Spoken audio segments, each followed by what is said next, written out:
There was a woman on the Mongolian steppe who had never been defeated. Not in battle. Not in the wrestling ground. Not in the councils of men who believed, with the absolute conviction of their era and their culture, that women existed at the margins of power, rather than at its center. She had unseated every man who challenged her. She had ridden into battle beside her father, against the most powerful ruler in the Mongol world. She had accumulated 10,000 horses, the ultimate measure of wealth and status on the steppe, as the prize of defeated challengers who had come from across the known world believing they could her, and had learned, in the most public and humiliating way possible, that they could not. Her name was Khutulun. And in the 13th century, in the fractured, violent, magnificent world of the late Mongol Empire, she was something that the world's categories were not built to contain. The year is approximately 2060, and the Mongol Empire, the entity that Genghis Khan had forged from steppe dust and blood and extraordinary strategic genius in the early 13th century, is no longer the unified monolith that its founder had imagined. It is fracturing. The death of Mongol Khan in 1259 has triggered a succession crisis of the first order. Two brothers, Kublai and Arik Byuki, are fighting for the title of Great Khan, each claiming the legitimacy of a properly convened Kurotai, each commanding the loyalty of significant portions of the Mongol military and administrative establishment. The civil war between them, the first major civil war in Mongol imperial history, is tearing the sinews of the empire that Genghis Khan spent his lifetime constructing, and it is not the only fracture. The great empire has been dividing along geographic and political lines since the death of Genghis Khan in 1241, each of Genghis Khan's grandsons ruling a portion of the inheritance, each increasingly operating as an independent sovereign rather than a subordinate within a unified imperial structure. Kublai controls China and Mongolia, building the Yuan dynasty that will absorb Chinese governance while maintaining Mongol supremacy. The Ilkhanate under the descendants of Hu Legu governs Persia and the Middle East. The Golden Horde under the descendants of Jochi cons the Pontic steppe, and exacts tribute from the Russian principalities. And in the Central Asian heartland, in the territories of modern Kazakhstan, Uzbekistan, Kyrgyzstan, and the surrounding regions, the Chagatai Khanate and the independent-minded princes of the steppe are carving out their own domains with decreasing reference to any central authority. It is in this world of fracturing empire and contested authority, of Mongol princes asserting independence from the Yuan supremacy that Kublai represents, that Khutulun's father Kaidu Khan has built his power. Kaidu is the grandson of Agidi Khan, which makes him the great-grandson of Genghis Khan, a man with a claim to imperial legitimacy that he presses with both military force and political argument. He rejects Kublai's authority. He builds in Central Asia a domain that operates independently of the Yuan court, that maintains the traditional steppe values, nomadism, pastoral economy, the warrior ethos of Genghis Khan's original vision, against what Kaidu sees as the corrupting influence of Chinese civilization on Kublai's Mongol identity. He is a conservative, in the specific sense of a man who believes that the Mongol way of life is being abandoned by the rulers who have settled into Chinese palaces and adopted Chinese administrative forms, and that this abandonment is both a cultural betrayal and a strategic vulnerability into this world of imperial fracture and steppe conservatism and the permanent war between Kaidu and Kublai. Khutulun was born, raised, and formed. She was the most remarkable of Kaidu's 14 children. She was also the one he trusted most, which says everything about both of them that needs to be said.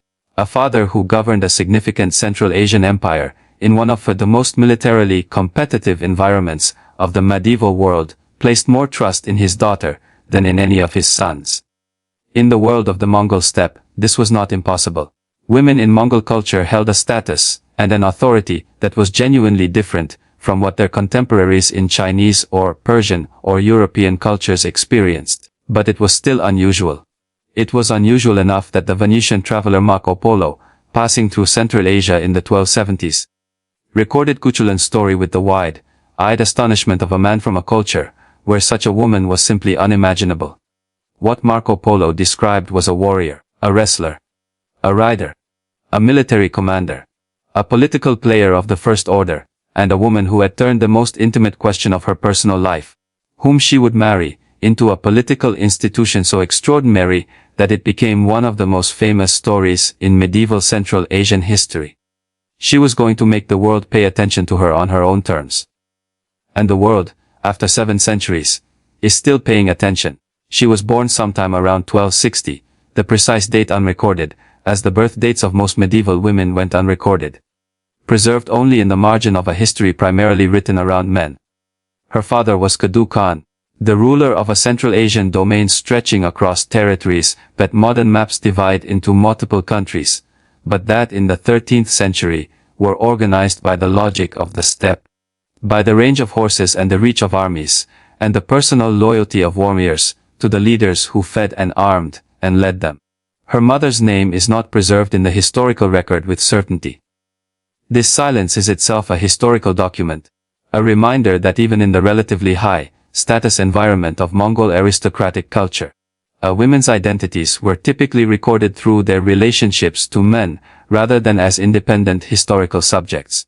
What the record preserves is Kaidu himself, his campaigns, his political positions, his relationship with Kublai, and, because she became impossible to ignore, Khutulun. The world she grew into was the world of the Central Asian steppe in all its specific physical and cultural demands.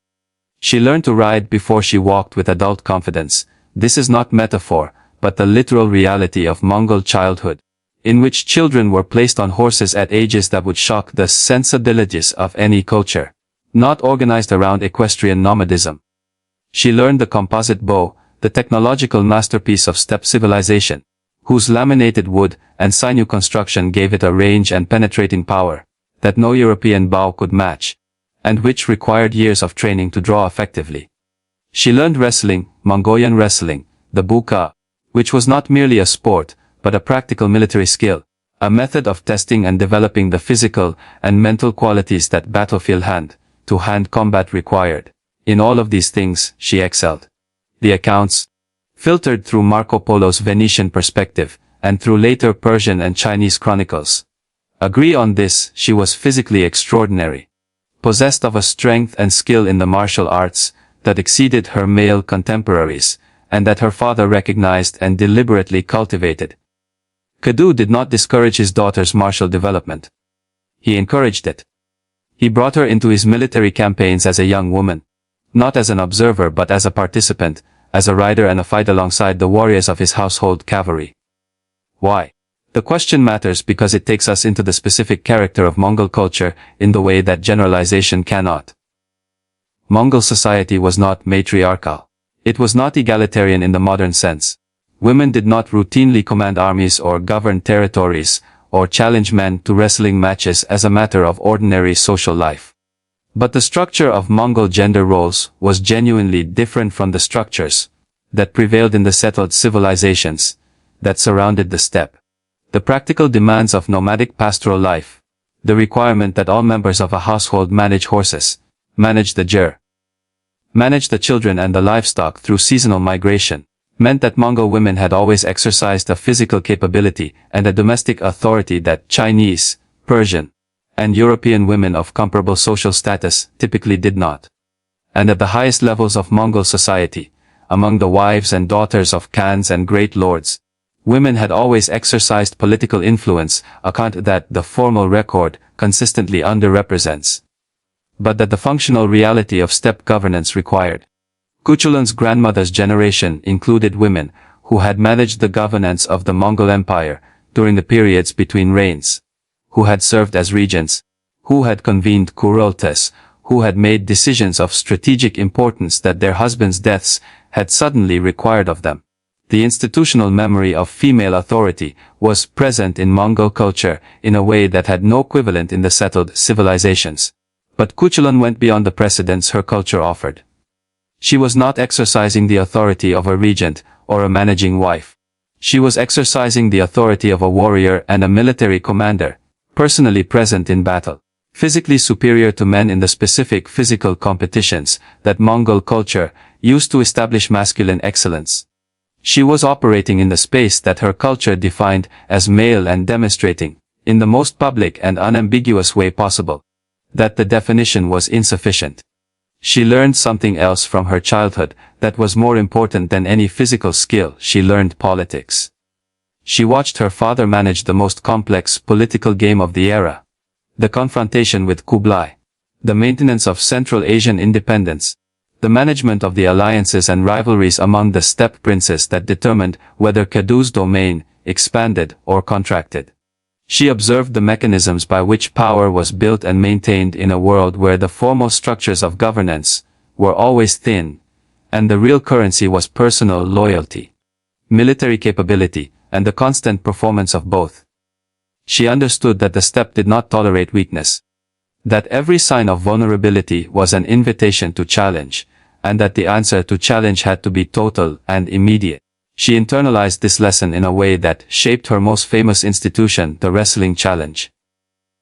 If men would not accept a woman's authority without contest, she would make the contest the foundation of her authority.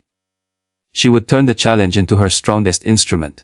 She was going to use the culture's own mechanisms, its own physical tests, its own standards of proven excellence, to build something that the culture had not built for her. She was about 15 or 16 years old when she first publicly declared her terms. And the terms were uncompromising. She would marry the man who could throw her in a wrestling match. Any man could try. The price of losing was horses. She would take from every defeated challenger a set number of horses as the price of his failure.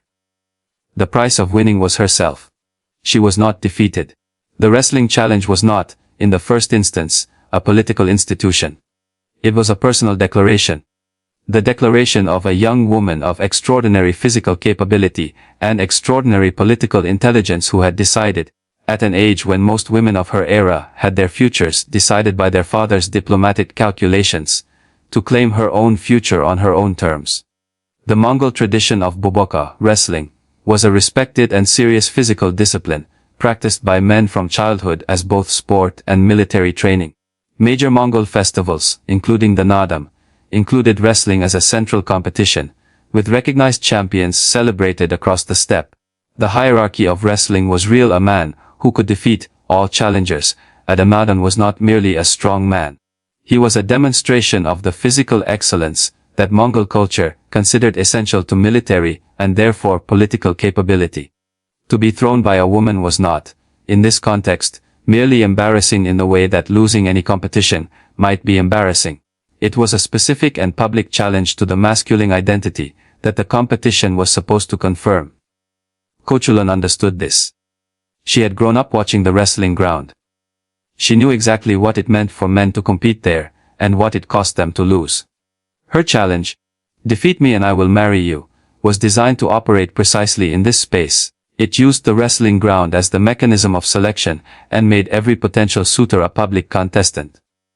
There was no private negotiation, no diplomatic arrangement between families, no quiet agreement between her father and some allied lord's son. There was only the contest. The outcome of the contest was everything. The first challengers were local, young men of the steppe nobility who had heard of Kaidu's remarkable daughter, who believed that their wrestling capability was sufficient, who calculated that the prize was worth the risk of horses and humiliation. They were wrong. Khutulun threw them. The accounts vary in their specific detail. Marco Polo's version, written from memory and at distance, gives us the broad outlines but not the tactical specifics of individual bouts. But the consistent element is this: she won. Not occasionally. Not most of the time. Always. Every challenger, from every direction, attempting every technique and strategy that Mongol wrestling permitted, was thrown by Kaidu's daughter. The early victories established her reputation in a way that few women in the era have had their reputations established through direct, witnessed, publicly acknowledged physical superiority. This was not a reputation built through the testimony of others or through the recognition of institutional authority. It was built through demonstration, through the specific and visible fact of bodies hitting the ground that attempted to throw her and failed. The steppe understood demonstration. The steppe respected capability that was proven rather than claimed. Khutulun was proving herself in the language the steppe most readily accepted. Her military career developed in parallel with the wrestling challenge, and was, in its way, equally remarkable. She accompanied her father Kaidu on his military campaigns against Kublai Khan's forces with the regularity of a trusted military commander, rather than a royal daughter given honorary participation. Contemporary accounts, Persian historians, most notably Rashid al-Din in his Compendium of Chronicles, and Wasaf in his History of the Khanate, describe her performing specific military functions, in the field riding among the enemy cavalry in battle, seizing prisoners, and returning with them to her own lines, using the speed and skill of her horsemanship to operate in the most dangerous forward positions of the engagement. The tactics she employed in battle were the tactics of Mongol light cavalry, the feigned retreat, the encircling movement, the sudden commitment of force at a point of vulnerability identified through the fluid engagement of the main lines.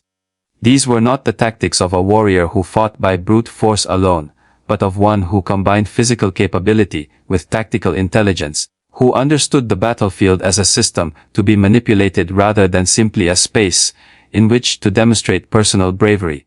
Khutulun had both the physical capability and the tactical intelligence. And the combination was what made her militarily effective in a context where either alone was insufficient. Her father's trust in her military judgment grew with each campaign. She was not merely brought along. She was consulted. Her assessment of battlefield situations was sought and valued. In a court where military competence was the primary qualification for authority, Khutulun was accumulating the currency that mattered most. Meanwhile, the challengers kept coming, as her reputation spread beyond the immediate circle of the Central Asian steppe. Carried by merchants and travelers and the mobile communities that connected the Silk Road's various nodes, men from greater distances attempted the wrestling challenge. Men from more distant steppe communities. Men who had heard the story, and believed that the story must be exaggerated, that no woman could truly have defeated every challenger, that the distance between the legend and the reality left room for a capable man to succeed where others had failed. They were wrong, and their wrongness added to her wealth. 10,000 horses, by the account Marco Polo gives, accumulated through the steady arithmetic of undefeated wrestling. 10,000 horses on the Central Asian steppe was not merely wealth in the abstract sense of a number. It was a specific, practical, visible form of power, control of the transportation and military infrastructure of the nomadic economy. Horses were the fuel of steppe civilization. A woman who controlled 10,000 of them was a woman who controlled something real. She was building a reputation that was simultaneously personal and political, simultaneously the story of an exceptional individual and the institutional foundation of a claim to authority that no one could dismiss as merely ceremonial. She had earned what she had. In the most public and unambiguous way the steppe culture offered, the relationship between Khutulun and her father Kaidu was one of the defining political partnerships of 13th century Central Asia, and it was unusual enough that it attracted attention in the sources that typically ignore women's political contributions entirely. Kaidu Khan was, by any measure, one of the most capable and consequential rulers of the post-Genghis Mongol world. His refusal to acknowledge Kublai's supremacy, his maintenance of Central Asian independence for decades, his ability to hold together a domain stretching across an enormous and geographically challenging territory against the persistent pressure of the most powerful ruler in the Mongol world. These were political and military achievements of the first order. And in conducting them, he relied on Khutulun in ways that went beyond anything the formal record fully captures. She served as his most trusted military commander in the field. Not as a symbolic presence on campaign. Not as the royal daughter brought to battles for the prestige of the association, but as a functional military leader whose judgment and capability were operationally integrated into the conduct of Kaidu's campaigns. Rashid al-Din's Chronicle, which is the most detailed contemporaneous source for this period of Central Asian Mongol history, describes her riding alongside her father in engagements against Kublai's forces and performing specific military functions that went beyond the ceremonial. The specific military theater in which Khutulun operated was the complex, multi-decade conflict between Kaidu and Kublai. A conflict that was not a single war with defined campaigns, but rather a persistent state of hostility, punctuated by major engagements, conducted across the vast Central Asian frontier that separated Kaidu's domain from Kublai's. The terrain was challenging, the Tian Shan mountain range, the steppe grasslands of modern Kazakhstan, the Tarim Basin with its oasis cities, And the military strategy required the kind of deep familiarity with landscape that comes from a lifetime on horseback, navigating exactly that terrain. Khutulun had that familiarity. She used it. The councils that Kaidu held to manage his domain and plan his campaigns included his daughter as a participant, rather than as an observer. This is the detail that perhaps most clearly marks the specific quality of Kaidu's relationship with Khutulun. The willingness to include her in the deliberative process of governance at the level where real decisions were made. Mongol governance had always had an informal character, the Kurultai model of assembling senior figures to deliberate collectively. And within that informal structure, capability rather than formal office tended to determine whose voice carried weight. Khutulun's voice carried weight in her father's councils. The marriage question remained unresolved, not because no suitable candidate existed, but because Khutulun refused to be resolved. The succession of challengers continued, each one defeated, each one contributing to the growing wealth and the growing legend. But the legend was creating a specific political problem. Kaidu's court, and the surrounding steppe world, was beginning to wonder whether Khutulun would ever marry, and whether her refusal to be defeated represented not just exceptional ability, but something more strategic. The rumors began, as they always do around powerful women who refuse the prescribed script. The most persistent rumor, and the most insulting, was that Khutulun's relationship with her father was not properly bounded by the norms of familial propriety. This was not, in the context of 13th century steppe gossip, a claim made for its literal truth value. It was a political weapon, an attempt to delegitimize Khutulun's authority and her father's trust in her by framing it in terms that the culture found transgressive. The accusation of incest was the medieval political weapon deployed against inconvenient women across multiple cultures, a mechanism for placing a woman's behavior outside the acceptable range without engaging with the substance of what made her powerful. Kaidu's response was instructive. He did not withdraw his daughter from public life or reduce her military and political role. He encouraged her to demonstrate the unfoundedness of the accusations by selecting a husband, by choosing someone and marrying, removing the specific status ambiguity that the rumors were exploiting. The record suggests she eventually married a man named Abdakol or Abel, a warrior from her father's court, though the sources are not entirely consistent on this point. And the marriage, if it occurred, did not end her political and military activity or change her fundamental relationship with her father. She had navigated the accusation with the same combination of pragmatism and refusal to capitulate that characterized everything else she did. The marriage, if it occurred, was an accommodation, the minimum adjustment to social pressure that the situation required. It was not a surrender. The peak of Khutulun's influence coincided with the height of Kaidu's power. The decades from approximately 1270 to the early 1290s, when Kaidu's Central Asian domain had consolidated sufficiently to function as a genuine independent power, and when the confrontation with Kublai had achieved a stable, if perpetually contested, equilibrium.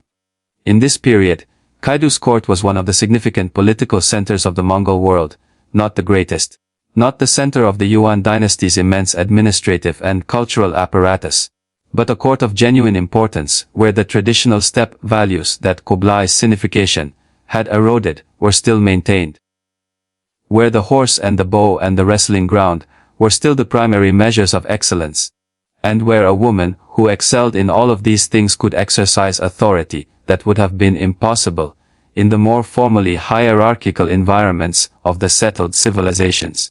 Marco Polo visited the Kaidu court region during his famous journey through Central Asia in the 1270s, and his account of Khutulun, preserved in his Il Million, also known as the Travels of Marco Polo, is one of the primary sources for her story.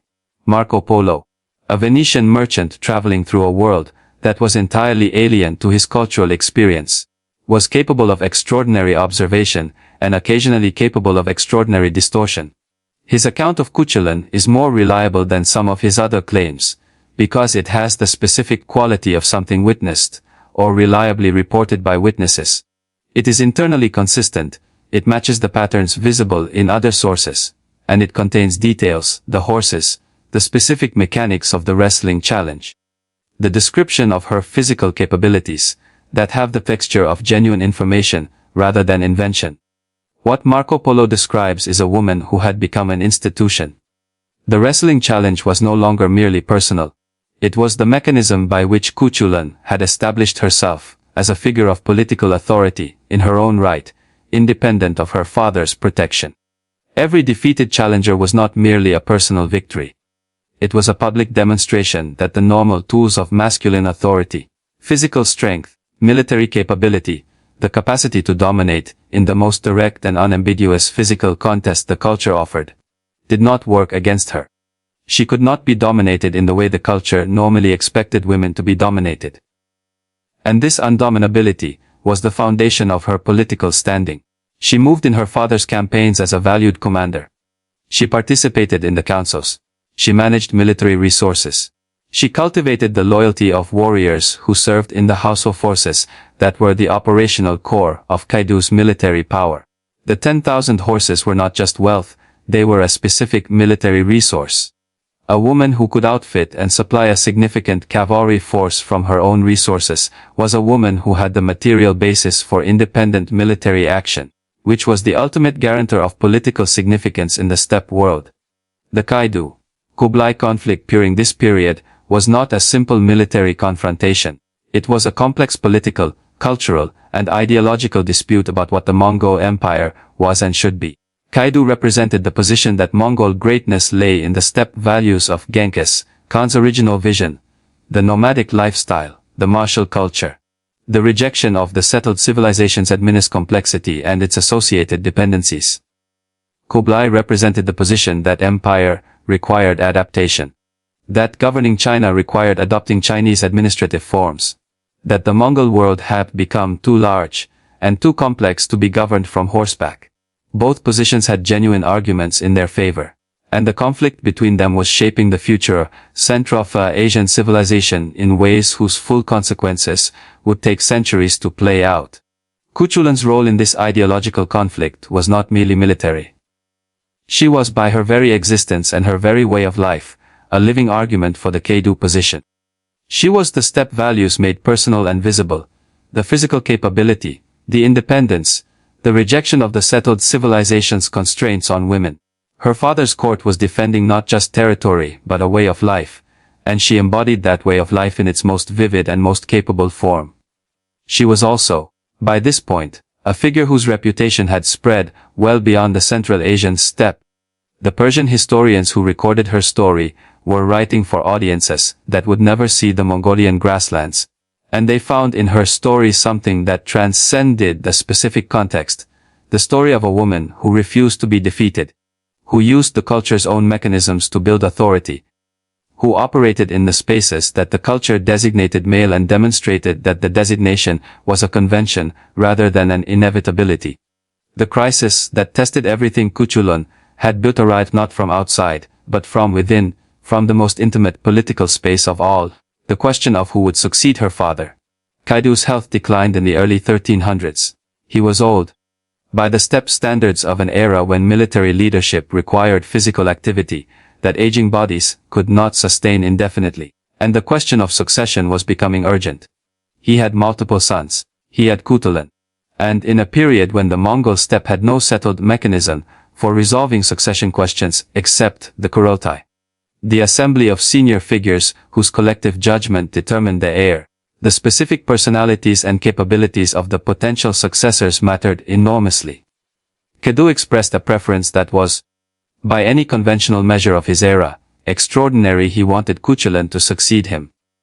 He wanted the daughter who had been his most trusted military commander, his closest political advisor, the figure whose capability he had observed and relied upon for decades, to take control of his domain when he was gone. The record on this point, preserved in Persian chronicles, is clear enough to be taken as substantially historical.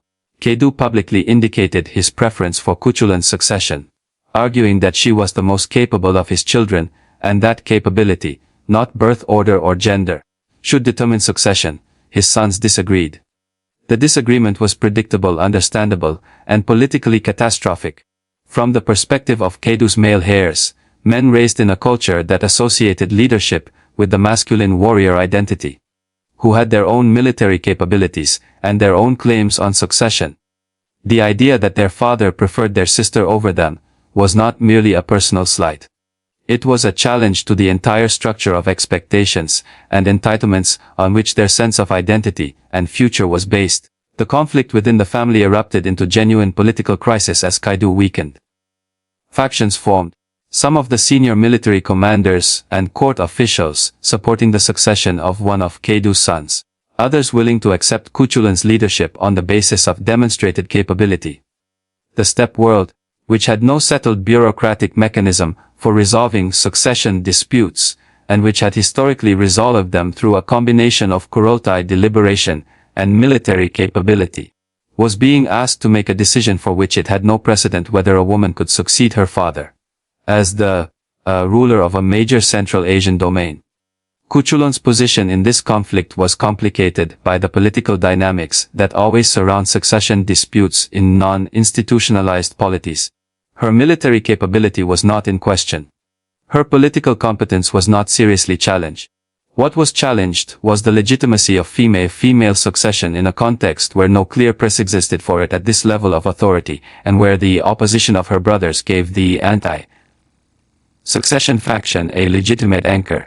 The external pressure from Kublai, and after his death in 1294, from his successors added another dimension to the succession crisis. The Yuan court had every incentive to encourage Kaidu's succession crisis to deepen. A fragmented, internally contested Central Asian domain was strategically preferable to a unified one under a capable ruler.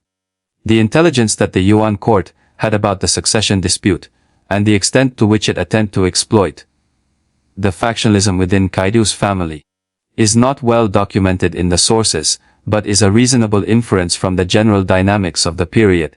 Khutulun navigated the succession dispute with the pragmatic intelligence that characterized all her political actions.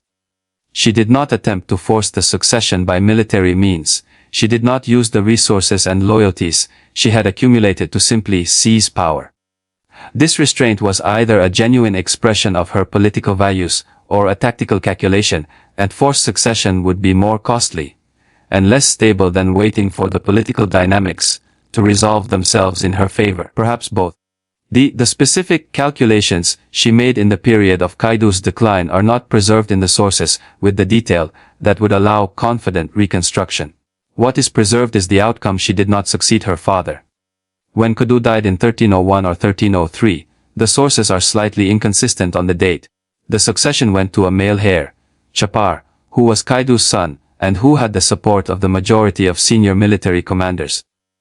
Khutulun's preferred succession had been blocked by the combination of her brothers, institutional difficulty of establishing female rule in a polity that had no precedent for it. But she was not finished. She was not removed from political significance by the failure of succession. She remained a figure of military authority, a commander of significant resources, a presence in the politics of the Central Asian steppe world that could not be dismissed. The succession had been lost. The position had not been. The death of Kaidu marked the end of the period in which Khutulun's authority had its strongest institutional foundation, the domain she had helped him build and defend. The Central Asian independence from Yuan supremacy, that they had maintained together for decades, began to fracture in the years after his death in ways that the succession of Chapar did not arrest and in some ways accelerated. Chapar Khan, Khutulun's brother, the man who had taken the succession she had been preferred for, was not a political genius. He was a capable military commander in the tradition of his family, but he lacked his father's strategic vision and his father's to manage the complex coalition of steppe lords whose collective loyalty had sustained Kaidu's independence. The fragmentation that Kaidu had held at bay began to operate more freely under Chapar's weaker leadership, and the Yuan court, which had been pressing on Kaidu's domain throughout his reign, found in the post-Kaidu instability the leverage that Kaidu's strength had denied it. Khutulun's role in the post-Kaidu period is less clearly documented than her role during her father's reign. She appears in the sources as a figure still present, still capable, still commanding the loyalty of warriors who had followed her in her father's campaigns. But the specific institutional position that her relationship with her father had created, the informal authority of the most trusted commander and advisor, was gone. She was operating in a court that her brother ruled. In a domain that was contracting rather than expanding. In a political environment that was less favorable to the kind of female authority that her exceptional capability had built and maintained. The sources suggest she died sometime around 1306, the date is uncertain, the circumstances unrecorded. She would have been approximately 45 years old. Not a young death by the standards of medieval Central Asia, but not the extended old age that the full measure of her capabilities might have allowed. The manner of her death, whether illness, military violence, or natural causes, is unknown. History preserved her wrestling challenge and her military career with reasonable reliability. It did not preserve the details of her ending. What followed her death was the continued decline of the Central Asian domain that she and her father had built. Chapar eventually submitted to Yuan authority. The independence that Kaidu had maintained for decades was dissolved after his death, and his successor's failures, absorbed back into the Yuan imperial system that Kaidu had spent his life resisting. The steppe world that Khutulun had ridden across in her father's campaigns became, in the decades after her death, a contested and fragmented space, rather than the coherent independent domain it had been at the height of Kaidu's power. The institutional memory of Khutulun within the Mongol tradition is harder to trace than her presence in external sources. That the Persian historians who recorded her story did so as something remarkable, as an exception to the expected order. As an example of the unusual things that happened in the Mongol world, that did not happen in the settled civilizations they were writing for. The Chinese Yuan sources mention Kaidu's campaigns and their outcomes. The specific figure of Kaidu's warrior daughter appears in these sources, less than her actual significance would warrant. Filtered through a Chinese historiographical tradition that was even less equipped to accommodate female military authority than the Persian tradition. But the story did not disappear. It circulated. It was carried in the text that circulated among the educated classes of the medieval Islamic world, where the Persian historians' accounts were read and commented on and adapted. It reached Europe through Marco Polo's account, which was one of the most widely read travel narratives of the medieval and early modern periods, copied, translated, commented on, used as a source for theatrical works and artistic representations of the exotic East. The specific figure of the wrestling princess who defeated all challengers was vivid enough, remarkable enough, memorable enough to survive the filtering and distorting effects of the transmission chain from 13th century Central Asia to 14th century European manuscript culture. It survived because it was true. And because true stories of this kind, stories of people who operated outside the expected categories with genuine capability and genuine consequence, have a persistence that comfortably conventional stories lack. She had no children who inherited her position. She had no kingdom that bore her name. She left no texts, no monuments, no institutional creations that survived the political dissolution of the domain she had helped her father build. By the standard measures of historical legacy, the permanent institutional or cultural forms that survive a person's death and carry their influence forward, Khutulun left almost nothing. And yet she has been remembered for 700 years. Not by every generation with equal intensity. Not without the distortions that the transmission of the story so over 7 centuries produces. But with a persistence that reflects something about the story itself, about what it meant, and means, and continues to mean.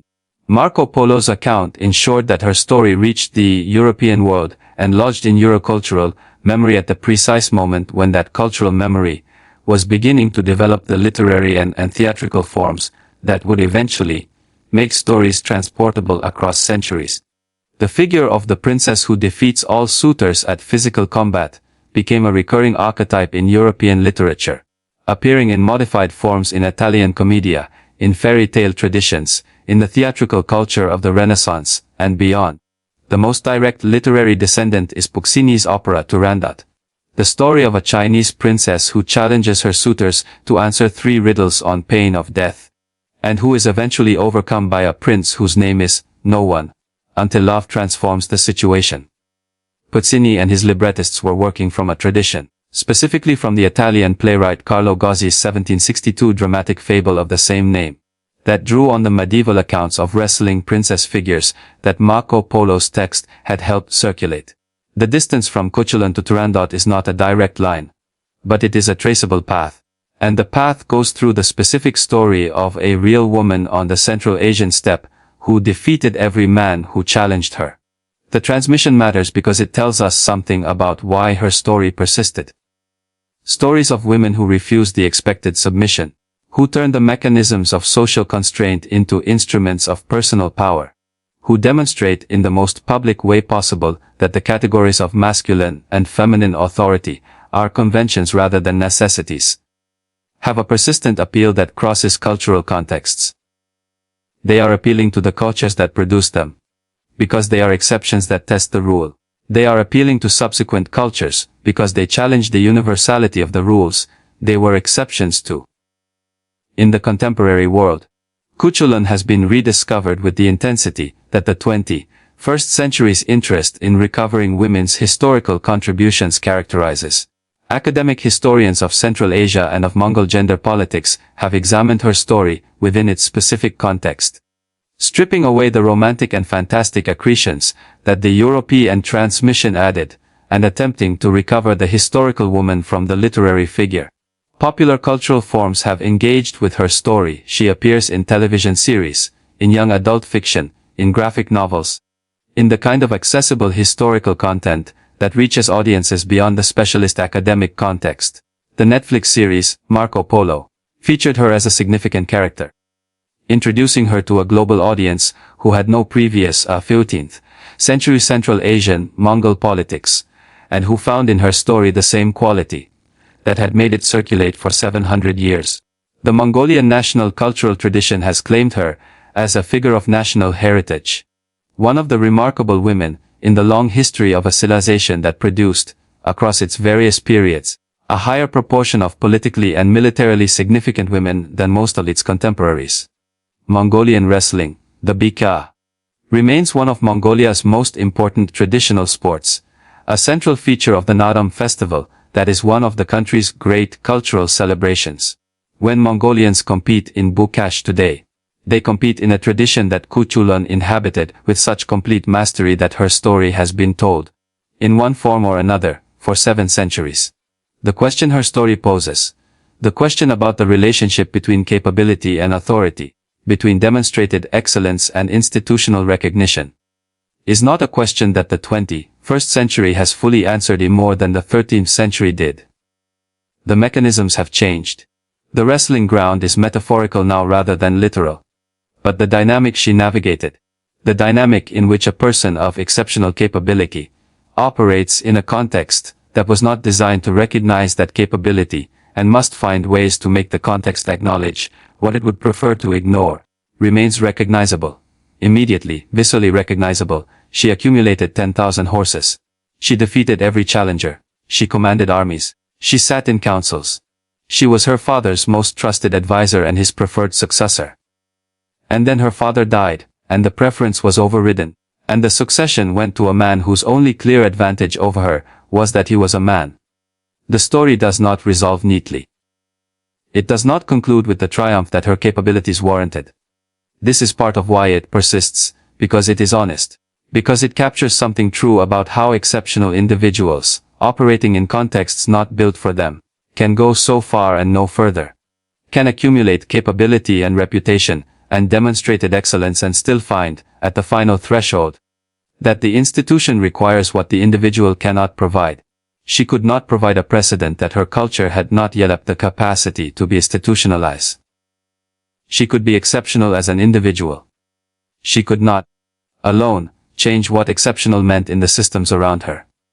But she could ride into battle. She could throw every man who challenged her. She could earn 10,000 horses, and the respect of warriors who had ridden against the greatest army in the world. She could make her father trust her more than he trusted any of his sons. She could make Marco Polo, a Venetian merchant traveling through an alien world he could barely comprehend, stop in his tracks and write down her story with the care of a man who understood that what he was describing was something the world had never seen before. She did all of those things, and 7 centuries later, the world is still writing her down.